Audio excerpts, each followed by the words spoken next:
The Nature of Celestial Beings. Xiefeng. November 22, 2019. Translated by Qin Yu and edited by Kayer. Nature is the characteristics of all structures, things, and even lives. The kinds of structures present determine the kinds of natures there are. All beings have their own natures. Gods have divine ones, Buddhas have Buddhist ones, demons have demonic ones, celestials have celestial ones, people have human ones, and beasts have animal ones. All things have their own ones. Mountains have mountainous ones, lakes have watery ones, soil has an earthly one, stones have rocky ones, and trees and flowers have plant ones.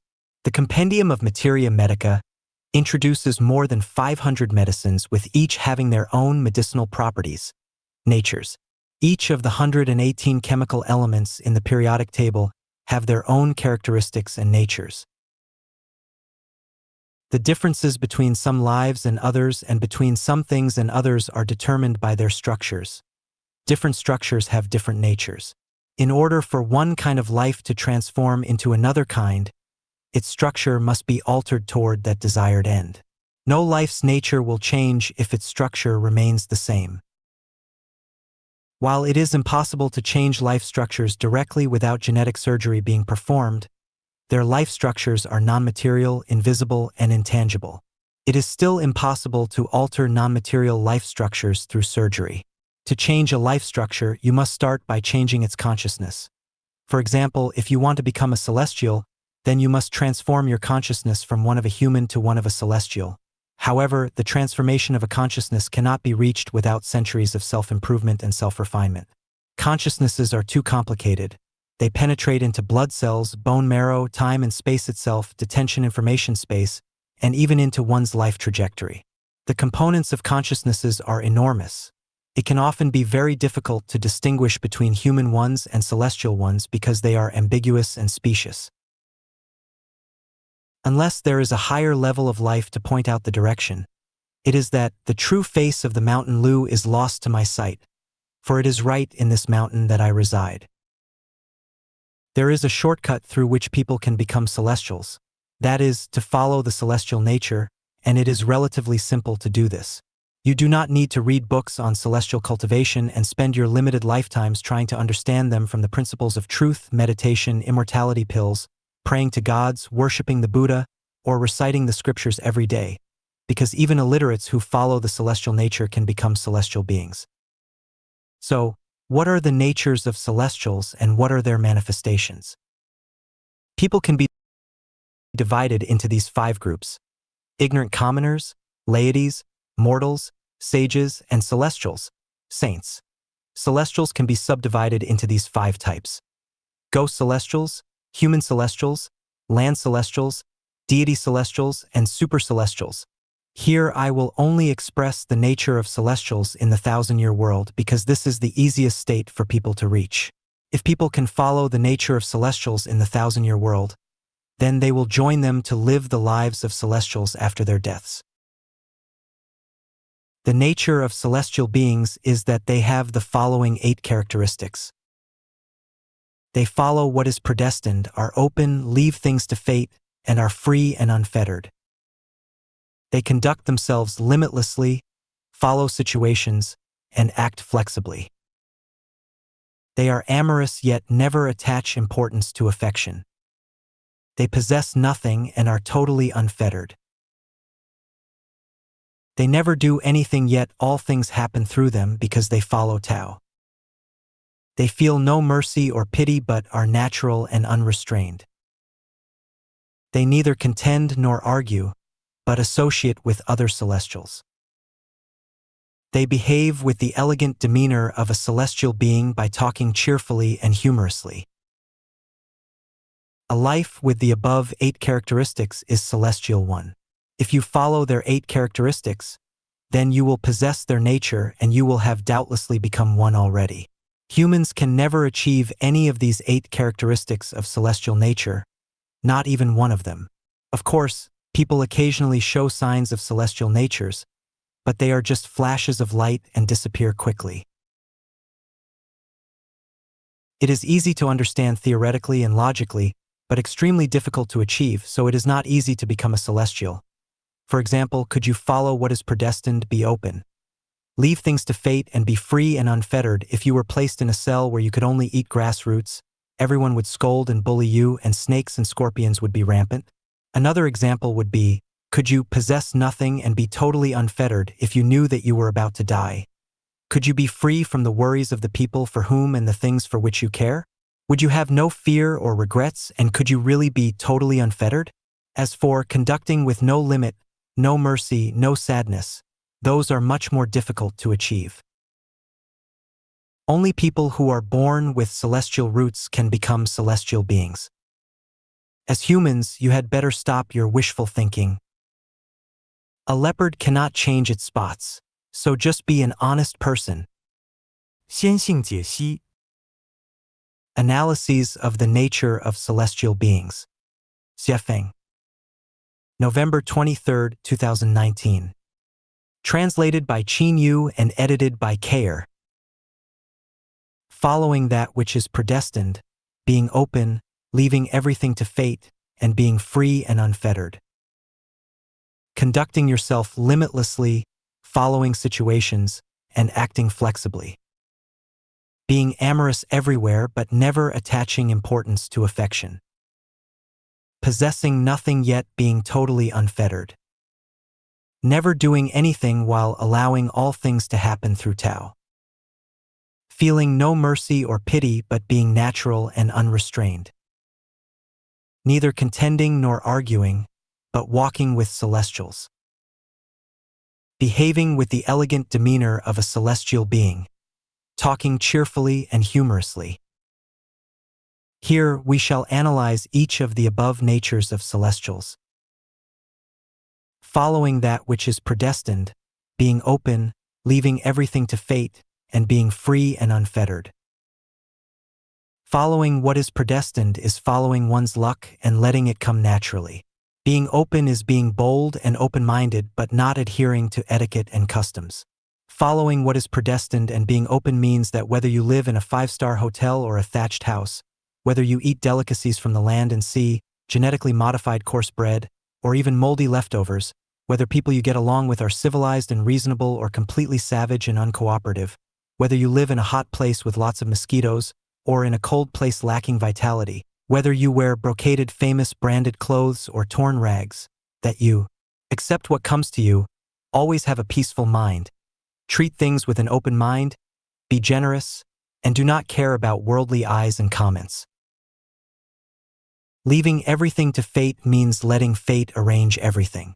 Being free and unfettered means being at ease and traveling leisurely. Leaving everything to fate and being free and unfettered means believing in Tao, in cause and effect, that what you give is equal to what you get, that everything is arranged justly by the Tao, leaving everything to the arrangement of destiny, not wanting to change anything, not wanting to obtain anything, and not wanting to achieve any purpose. When blessings are here, enjoy them. When disasters are here, bear them delightedly. Neither resent nor blame anyone. Whether in good times or adversity, always remain natural and unrestrained, free, carefree, leisurely, contented, calm as water, and smiling at your situation. Point 2. Conducting yourself limitlessly, following the situations, and acting flexibly. Conducting yourself means going forward or stopping. No limits means no boundaries. Conducting yourself with no limits means that I, Grandaunt, as long as I am not hurting any other person, society, or nature, can make myself as comfortable as I choose, and that I, Grandpa, under the same rules for proper behavior, can be as happy as I want to be. Following the situations means moving according to situations and changing according to their changes and not sticking to old systems, traditions, dogma, or the scriptures and the master's preaching. Acting flexibly means managing oneself according to situations. Following situations and acting flexibly means having no fixed precepts or rules in your mind and that no rules and regulations are set in advance. Buddha has no set rules because they always conform to meeting situations. All affairs should be treated, handled, coped with, and ascertained flexibly. 3. Being amorous everywhere but never attaching importance to affection. Being merciful everywhere means that no matter whether dealing with people, animals, or nature, you must be merciful in words and actions, never reaching an impasse, never being merciless, but never saying never. Never attaching importance to affection means not falling into affection, not having too much affection for someone, something, an organization, a person, a party, a country, a system, or a religion. Attaching too much importance to affection will tie you to one of the aforementioned and make it impossible for you to be natural and unrestrained, and therefore make it impossible for you to become immortal. 4. Possessing nothing yet being totally unfettered. Possessing nothing means owning nothing at all. Not the sky, not the earth, no real estate, no power, no reputation, no relatives or lovers, no organization. Everything belongs to the greatest creator, everything belongs to nature, so I possess nothing.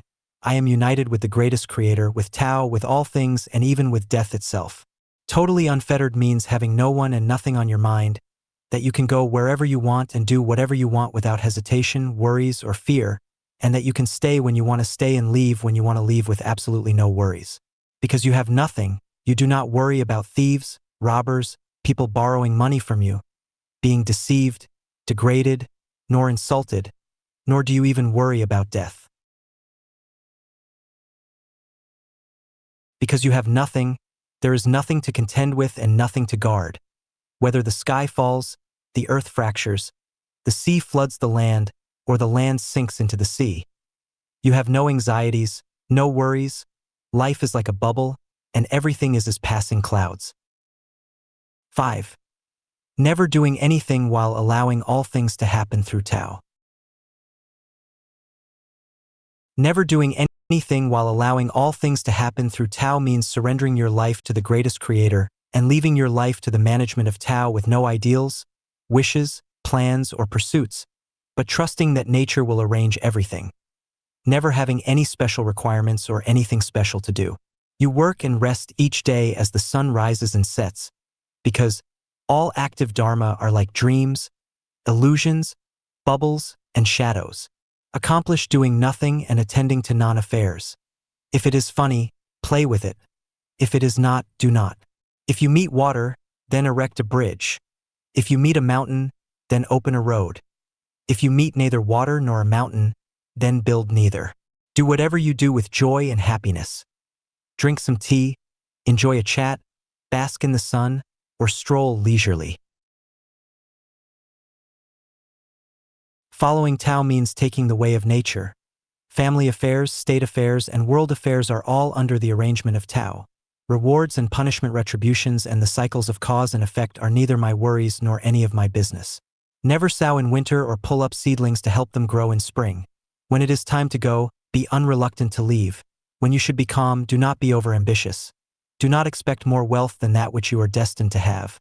If you are destined to be a shepherd, then never envy princes, marquises, generals, or ministers. Everything is born, grows, will be punished, and will die by nature, so never borrow trouble. 6. Feeling no mercy or pity but being natural and unrestrained. Feeling no mercy means that you are incapable of it and that you can only ignore it. You see cats catching mice, lions tearing antelope apart, eagles scooping rabbits, and mantises attacking cicadas. These conditions are very cruel and make people sad, but can you do anything to stop them? Do you have a better arrangement? You know that you cannot stop them and that you do not have a better plan. You can only hold your compassion and pity. It is the arrangement of nature, so what will feeling pity accomplish? Life Changyuan has pointed a great way to heaven and created a paradise mode for people, but if they will not listen or take its way, then what can we do? Therefore, look at the suffering in the world. People are crying and shouting, but never waste your energy on mercy or pity. Having no pity means not being sad. Having no mercy or pity means not suffering from pain and grief when you face situations that you are incapable of changing. Of course, we should not have the heart or feelings of gloating over misfortunes. Being natural and unrestrained means being free and easy, unconfined, unworldly, looking elegant, having extraordinary demeanors, not cringing or groveling, not crying from one's grievances, having no entanglements or obsessions, never delaying when you should surrender something or someone, never crying when you should let go, never looking back and being nostalgic when you need to leave, welcoming death with a smile, and never resisting fear. Being natural and unrestrained means that when you face frustrating or unsatisfactory situations, you will not be merciful or sad, but handle them chicly. 7. Neither contending nor arguing, but walking with celestials. Not contending means not competing with others for wealth, power, status, fame, favors, awards, victories, or strength, let alone fighting, arguing, or debating for righteousness or kindness. Not arguing means not discussing, debating, arguing, or opposing others. If you think you are right, then do what you think is right. I will not argue with you about who is right or wrong or correct or false, or about beauty, ugliness, good, or evil, but I will discuss with you about justice and wickedness. Walking with celestials means associating with people who are positive, optimistic, open-minded, and unrestrained, and who bring happiness, joy, freedom, and blessings into your life, but not with those who cry, fuss, whine, complain about grievances, think big, are ambitious, and of course those who frown, are boring, sanctimonious, prim, do not know how to play, have too much trouble, and want to bind you with codependent affection. 8. Behaving with the elegant demeanor of a celestial being. Talking cheerfully and humorously. Behaving with the elegant demeanor of celestial beings has profound meanings. Not only does it refer to having the charm, posture, and the aura of fairies, but also to surpassing the bread and milk of life by enjoying music, chess, calligraphy, painting, poetry, and flowers. It refers more to possessing corresponding survival skills and techniques, the ability and intelligence to solve one's own eating, clothing, housing, transportation, life, old age, sickness, and death problems. I once wrote 64 details of gestating the behavior and elegant demeanor of celestial beings. Please refer to it and compare it with this. Talking cheerfully and humorously means talking about the past and the present with great interest in joking and chatting freely. It should be humorous and unrestrained, make people happy and laugh heartily to listen to what we say and do, and make people forget their troubles but feel like bathing in the sunshine as celestial beings coming to Earth and as if spring suddenly arrived in one night. There is a lot of more content about celestial nature, but if you understand the above 8 qualities, then you must be a celestial being. 人生常数生命常数宇宙平衡机制 Constants of life, and the balance mechanism of the universe. Xiafeng. August 8, 2020. Translated by Qin Yu and edited by Kayer. You know it very well and very clearly in your heart, but there is nothing you can do, but you have to say what you do not want to say or do, take the way you do not want to take, and continue dealing with people with whom you do not want to deal. In the end, you will find that there is no one to either condemn or praise, because if you were placed in that background, you would do the same. When you finally see that the messenger of the greatest creator is washing the toilet, that God is being nailed to a cross, that Buddha is weeping, that the emperor is the stupidest person around, that billionaires are starving to death, that the hottest and most powerful figures in the world are thrown into jail, that those who are proficient in history become obsequious for a bowl of rice, that very hard-working people are living in poverty, that ignorant and incompetent people are living, well, and so on and so forth, then you will finally know that life and life have constants and that the universe has a balancing mechanism. Do not envy others, do not look down on anyone, let alone lament your fate and be ashamed of yourself, because everything is balanced by constants. Do not be complacent because you are fully satisfied or content, because unexpected big sticks will fall down at any time and strike you dizzy. Do not despair because of hardships either, because no one knows whether the God of happiness may come to you in the next second and your life will turn bright. I see that life's constant is working, and that is the adjustment of the universe's balancing mechanism which no force can contain. What are constants? They are quantifications, the laws of repeated operations, natural and invisible phenomena, and universal laws that exist throughout the universe. In mathematics, they include pi, the golden ratio, and the Pythagorean constant. In physics, they include standard atmospheric pressure at sea level, the gravitational constant, the mass of particles, and so forth. In chemistry, they include the molecular formula, molecular weights, melting and boiling points of everything, density, the refractive index, purity, and so forth. Since constants are universal phenomena, there is no doubt that life also has them. For example, physical death is a constant that can be changed by neither desire nor effort. The numbers of breaths and pulse beats, and the lengths of lives must also be constants. Even the number of times that one can have sex must be a constant. It is like the facts that the numbers of bones, eyes, legs, and hairs on human bodies are certain. The most difficult things to determine are the constants of life. In terms of constants, how many blessings will a person enjoy? How many hardships will they endure? How much wealth will they have? Will they be respected and loved by many people? How much good luck will they have in adventures with the opposite sex? How many children will they have? How many people will they meet and love? Will they travel abroad? Will they live in a villa? Will they become officials, and how high will their ranks be? What kind of lives will they experience, and will they become a Buddha, a celestial, or whatever? These are all constants. Do you believe in life's constants? Ido. Yesterday, I went to the Kamloops Hospital, which is more than 230 kilometers away. This is a large, high-end hospital where most people wore masks because doing so during this epidemic is said to reduce their risk of infection, but I did not wear one because I believe in life constants. My creed is, if you were supposed to die, then you would die even if you wore a mask that covered your entire body completely. If you were not supposed to die, then you would not die, even if you were immersed in a tank full of viruses and wanted to. What should happen will happen. You can run, but you cannot hide. If it did not work this way, then pi would not be the constant of 3.141, 592, 653, 589, 793, 238, 462, 643, 383, 279, 502, 88, but maybe 3.2. Is this possible? Of course not. From this, I think of the balance mechanisms of the universe. Energy conservation is a common sense that we all understand. The sum of all positive and negative energy in the universe is always its equilibrium point, zero. Anything that reaches an extreme will always return to it, and the development and change of anything is never allowed to escape too far from it. We figured out this truth from the phenomena of human life. If you enjoy too much when you are young, then you will suffer when you are old. If you talk too much, then you will be shut up in the end. If you eat too much fish and meat and waste much on the dining room table, then one day you will be hungry or might even starve to death. Those who beat others will eventually be beaten, and those who hurt others will eventually be hurt. If you own too much, then you will be fretted continuously, even to the point of having to spit out all you have.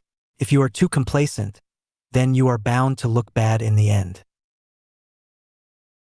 In front of constants, gods, Buddhas, and celestial beings cannot escape from being constrained, let alone human beings. Saddam Hussein, the commander-in-chief of the Iraqi armed forces, never expected to be hanged when he flaunted his might. Do you think that you are more powerful than Saddam was? Is there a way to balance? Yes. That is the way of the greatest creator, the way of nature. Is there a way to escape from being constrained by constants? Yes. That is selfless dedicating and giving. 真相是神的频道。 Truth is the channel of God. Xiafeng. December 8, 2020. Translated by Qin Yu and edited by Kayer. The more truth you know, the closer you are to God. The more falsehoods you know, the closer you are to Satan. To face the truth is to face God. If you do not want to face the truth, you can only face Satan. Those who reveal and spread the truth are the sons and daughters of God. Those who conceal and obliterate it are of Satan. What makes people happy and joyous must be true. What makes them worried and painful must be false.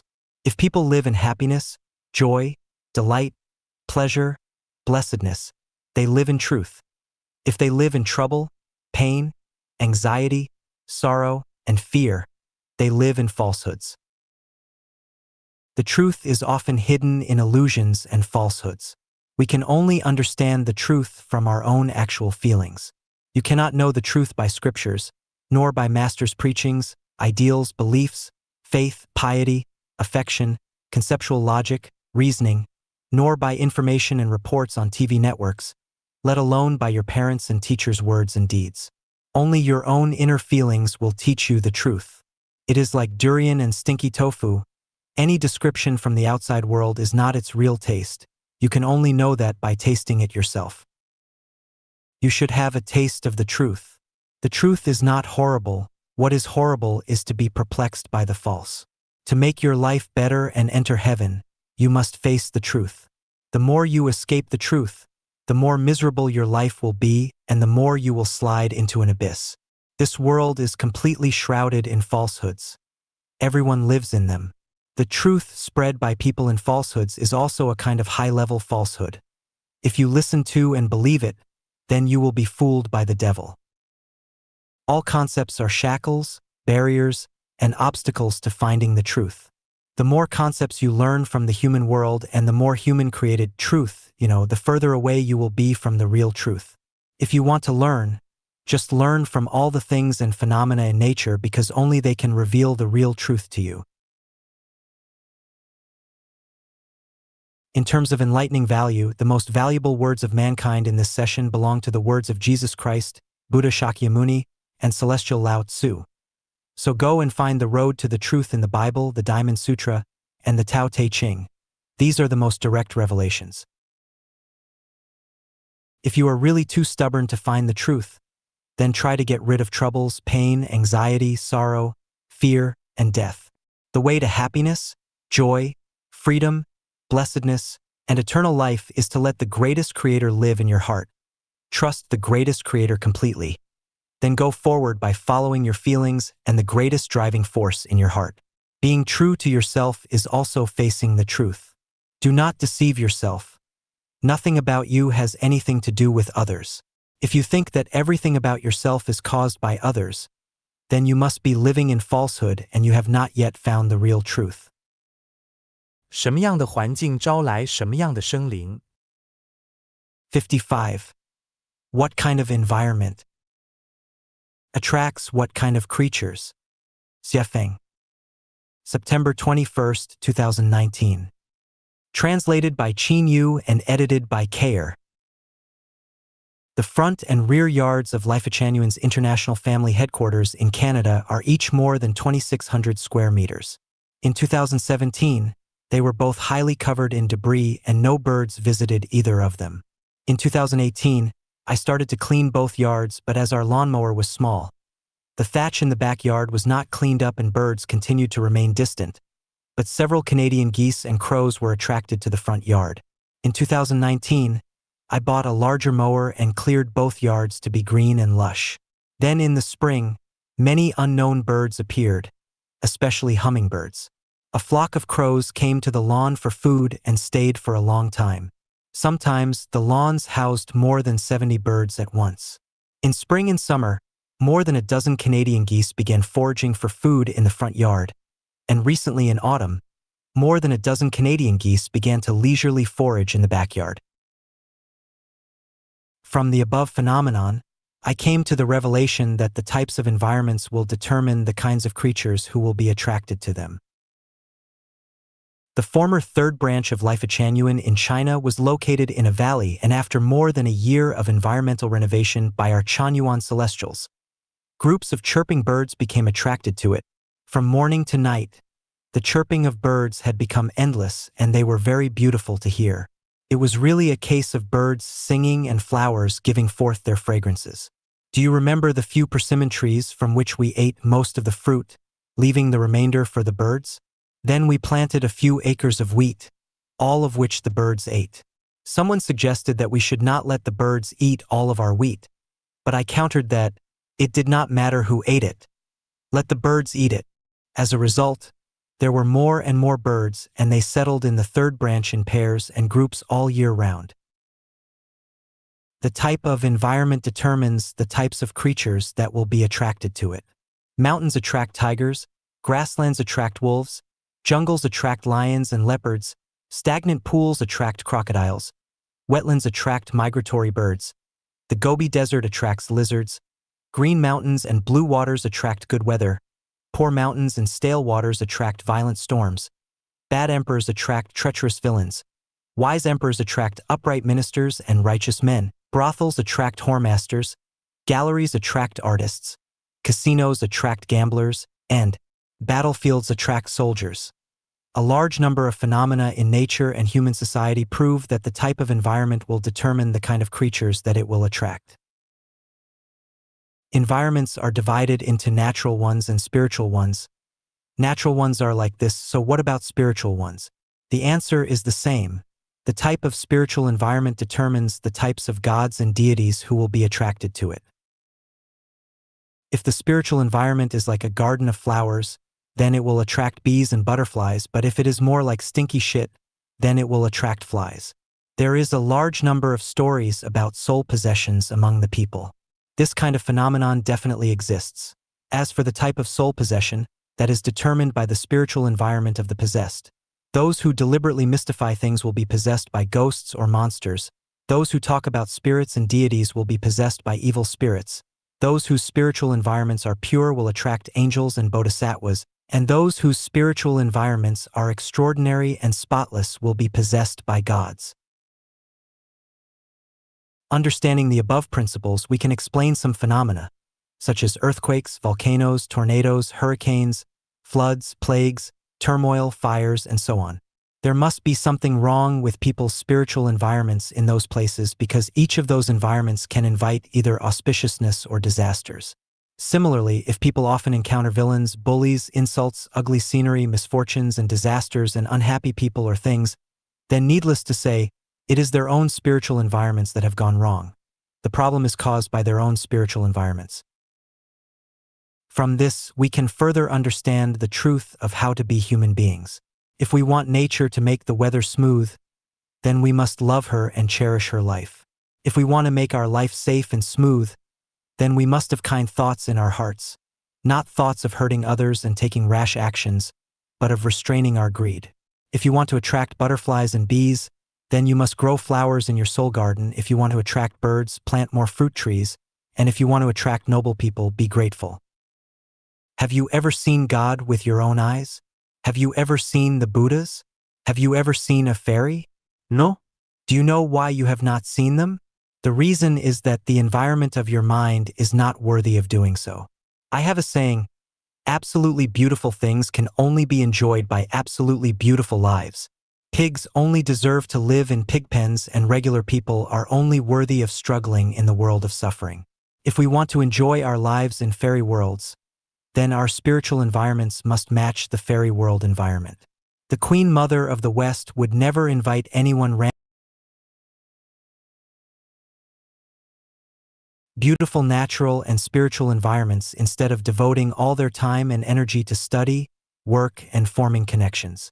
It is really the case of fragrances will attract butterflies to flowers and pure hearts will be frequented by celestial beings, and once the roots are established, the way will grow therefrom. 唯有破釜沉舟者，才有希望打开天国之门。Only those who burn bridges behind them have hope to open the gate to heaven. Xie Feng. May 25, 2018. Translated by Qin Yu and edited by Peter. The ones who burn the bridges behind them are people who walk forward with all their hearts without having a way to retreat. Jesus Christ warns us, "He who looks back while holding the plow in his hand is not worthy of entering the kingdom of God."